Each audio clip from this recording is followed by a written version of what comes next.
एक आदमी चीखते हुए जंगल में भागता है। उसकी आंखों में खौफ है। अचानक सामने आग की लपटों में एक परछाई उभरती है। वो बच्ची की होती है, लेकिन उसका चेहरा अधजला और भयानक होता है। उसकी आंखों से खून बह रहा होता है। वो कहती है, अब्बू, आग, आग, बचाओ। और अचानक चीख सुनाई देती है। कहानी एक गांव की है, जहां एक पठान अपने परिवार के साथ खुशहाल जिंदगी बिता रहा था। भेड़ बकरियां चराकर और खेती किसानी करके अपना और अपने परिवार का पेट पालता था। लेकिन खेती में सबसे बड़ा सहारा बारिश होती है, और यही उसकी किस्मत का सबसे बड़ा दुश्मन बन गई। कई सालों तक बारिश सही समय पर नहीं हुई, जिससे उसकी फसलें बर्बाद होती गईं। धीरे धीरे उसकी आमदनी इतनी कम हो गई कि बुवाई के लिए भी पैसे न बच पाए। और फिर जब उसने मजबूरी में बुवाई नहीं की, उसी साल कुदरत ने भरपूर बारिश कर दी। अब गुजारे के लिए उसे गांव के जमींदार से कर्ज लेना पड़ा। ब्याज बढ़ता गया, और जब वो इसे चुका नहीं सका तो मजबूर होकर काम की तलाश में बाहर जाना पड़ा। लेकिन उसकी गैर मौजूदगी में जमींदार ने उसकी पत्नी और बेटी को पैसों के लिए सताना शुरू कर दिया। हालात तब और बिगड़ गए जब जमींदार ने पैसों की खातिर उसकी झोपड़ी में आग लगवा दी, और इसी आग में उसकी पत्नी और बेटी दोनों जलकर मर गईं। जब पठान लौटा तो उसके लिए कुछ भी शेष नहीं था। उसने बहुत कोशिश की कि इस हादसे की सच्चाई जान सके, पर किसी ने कुछ नहीं बताया। उसकी हालत पागलों जैसी हो गई।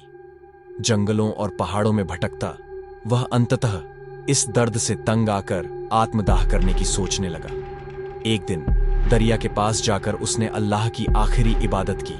उसी समय वहां से एक फकीर बाबा गुजर रहे थे। वे अल्लाह हूं कहते हुए उसके पास आए और बोले, बेटा, तुम्हारी किस्मत ने तुमसे बेरहम मजाक किया है, लेकिन कुदरत के आगे किसी की नहीं चलती।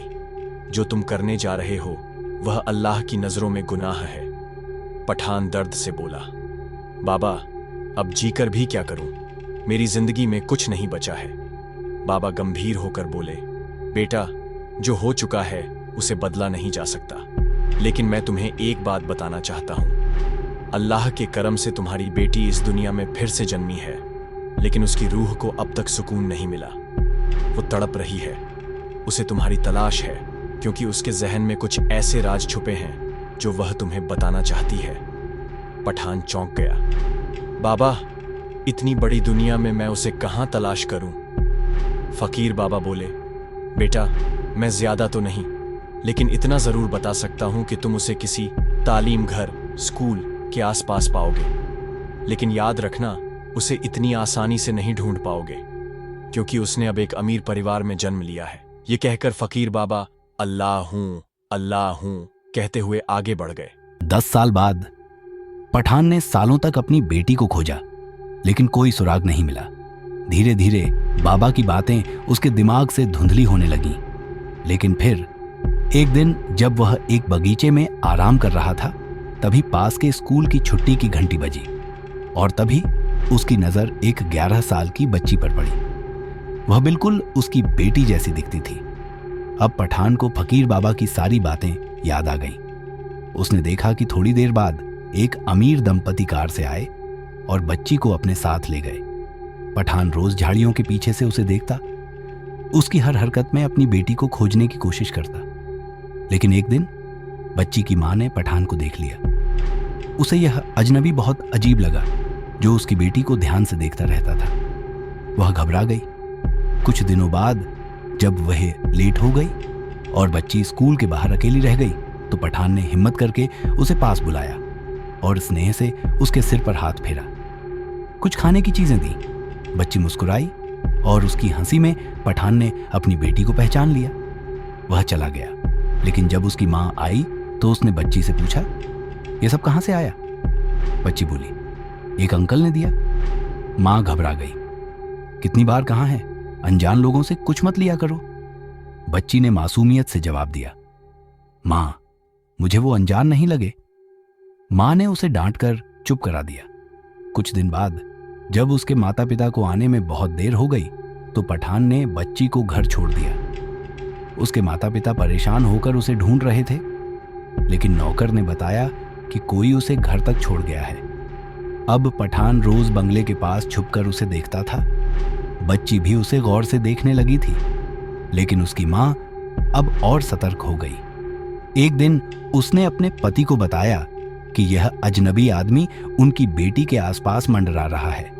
उनके एक करीबी दोस्त ने उन्हें सुझाव दिया कि बच्ची को हिप्नोटिज्म, सम्मोहन से इलाज कराना चाहिए। डरावनी सच्चाई सामने आई। डॉक्टर ने जब बच्ची को सम्मोहित किया तो उसकी यादों के दरवाजे खुल गए।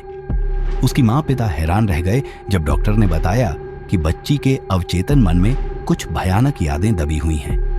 अगर उन्हें बाहर न निकाला गया तो उसकी मानसिक स्थिति और बिगड़ सकती है। और फिर एक रात बच्ची अचानक जाग गई और चिल्लाने लगी, अब्बू बचाओ, आग आग। उसकी मां घबरा गई, लेकिन जब उन्होंने देखा कि पठान के सामने आते ही बच्ची के दौरे बंद हो जाते थे तो वे चौंक गए। आखिर ये क्या था? आखिरकार उन्होंने पठान को बुलाया। बच्ची उसे देखते ही दौड़कर लिपट गई और रोते हुए बोली, अब्बू। बच्ची की मां और पिता हैरान रह गए। ये बच्ची तो कभी पठान से मिली भी नहीं थी, फिर इसे अब्बू क्यों बुला रही थी? तभी पठान ने अपनी बेटी की पुरानी तस्वीर निकाली और उन्हें दिखाई। उसने कहा, जब तक बच्ची मेरे गांव नहीं जाएगी उसे चैन नहीं मिलेगा।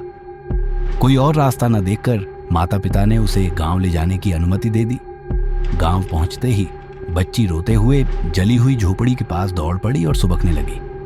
उसने कहा, अब्बू, यह घर तो जल गया था ना? पठान ने गले लगाकर कहा, नहीं बेटा, अपना घर कहीं नहीं जला। बच्ची रोते हुए बोली, अब्बू, जमींदार और उसके बेटे ने हमारी झोपड़ी में आग लगा दी थी। मैंने उन्हें आग लगाते हुए देखा था। अब पठान से रहा नहीं गया। वह कुल्हाड़ी लेकर जमींदार के घर की ओर भागा, लेकिन गांव वालों ने बताया कि जमींदार और उसका पूरा परिवार एक सड़क हादसे में मर चुका है। बच्ची ने यह सुनते ही रोते रोते बेहोश हो गई। जब उसे होश आया तो उसने पठान को पहचानने से इनकार कर दिया, क्योंकि अब इस नई जिंदगी में वो कभी उससे मिली ही नहीं थी। लेकिन अब एक तड़पती रूह को सुकून मिल चुका था।